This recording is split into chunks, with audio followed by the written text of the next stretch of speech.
Hello everyone, welcome to our channel. Previous video lo manam bending toolbar lo bend and conical bend ee two tools gurinchi discuss chesam. Ee video lo manam bend from flat ee tool gurinchi discuss cheddam. Okay, so bend from flat ante manaki already oka sheet untundi. Aa sheet nunchi ఏదైనా reference line తీసుకుని sheet ని ఎలా bend చేయాలనేది. Okay, so అది ఎలా చేయాలనేది ఇప్పుడు చూద్దాం. ఓకే, జస్ట్ నేను ఒక షీట్ తీసుకుంటున్నాను, ప్లేన్ షీట్.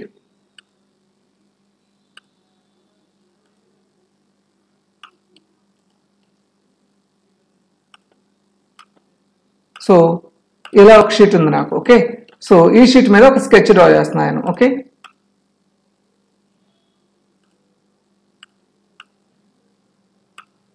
సింపుల్ ఒక లైన్ డ్రా చేస్తున్నాను. ఓకే, ఇలా ఎగ్జిట్ బెంచ్.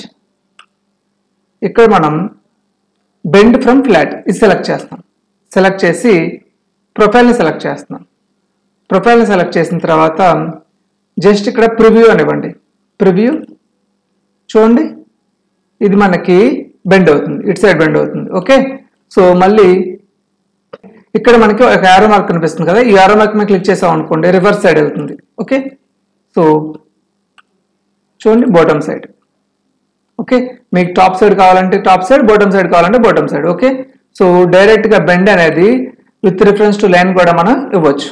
ఓకే, సో ఇక్కడ మనం ఇప్పుడు ఇట్ సైడ్ షీట్ అనేది బెండ్ అవుతుంది కదా, ఒకవేళ it side left side sheet అనేది బెండ్ అవ్వాలనుకున్నారనుకోండి, అప్పుడు ఏం చేయాలంటే జస్ట్ ఇక్కడ మనకి ఫిక్స్డ్ పాయింటర్ ఉంది. ఓకే, సో ఈ ఫిక్స్డ్ పాయింట్ ని మీరు రీప్లేస్ చేసుకోవాలి. ఓకే, దీన్ని సెలెక్ట్ చేయండి. ఇక్కడ మీకు ఫిక్స్డ్ పాయింట్ అని కనిపిస్తుంది కదా, దీన్ని సెలెక్ట్ చేసి మీరు వేరే పాయింట్ అనేది సెలెక్ట్ చేయండి. సపోజ్ ఇక్కడ ఉంది కదా, ఈ వర్టెక్స్ ని ఇస్తున్నాను. ఇచ్చినప్పుడు ఫిక్స్డ్ పాయింట్ అనేది ఇక్కడ నుంచి ఇక్కడికి మూవ్ అయిపోయింది. ఓకే, ఇప్పుడు అగైన్ ప్రివ్యూ చేస్తున్నా, చూడండి ఏమవుతుందో. ఇటు సైడ్ లెఫ్ట్ సైడ్ ఉన్న షీట్ అనేది బెండ్ అవుతుంది. ఓకే, సో అగైన్ సేమ్ మీరు ఒకవేళ యారో మార్క్ ని డైరెక్షన్ చేంజ్ చేశారనుకోండి బాటమ్ సైడ్ వెళ్తుంది.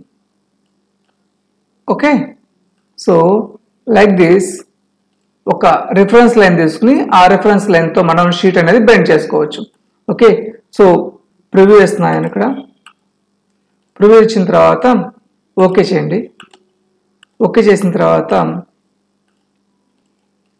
ఇప్పుడు మనకి ఈ రెండు లైన్స్కి ఇంటర్సెక్షన్ ఉంది కదా, ఆ పాయింట్ నుంచి బెండ్ స్టార్ట్ అవుతుందా, ఈ రెండు లైన్స్కి ఇంటర్సెక్షన్ పాయింట్ ఉంటుంది కదా, అక్కడ నుంచి స్టార్ట్ అవ్వాలా, లేదంటే ఈ పాయింట్ నుంచి స్టార్ట్ అవ్వాలా, లేదంటే ఈ పాయింట్ నుంచి స్టార్ట్ అవ్వాలా, ఇట్లా బెండ్ అనేది ఎక్కడ నుండి స్టార్ట్ అవ్వాలనేది కూడా ఇక్కడ మనకి అడుగుతుంది అనమాట. సపోజ్ ఫర్ ఎగ్జాంపుల్ మీరు ఇక్కడ చూడండి, ఇప్పుడు మనకి బెండ్ అనేది ఇన్సైడ్ ఇంటర్సెక్షన్ పాయింట్ నుండి స్టార్ట్ అవుతుంది. ఒకవేళ మీకు ఇన్సైడ్ సైడ్ పాయింట్ నుండి స్టార్ట్ అవ్వాలనుకుంటే దీన్ని సెలెక్ట్ చేయండి. సెలెక్ట్ చేస్తే బెండ్ కొంచెం వేరీ అవుతుంది అనమాట, ఇంతకుముందు వచ్చిన దాని మీద.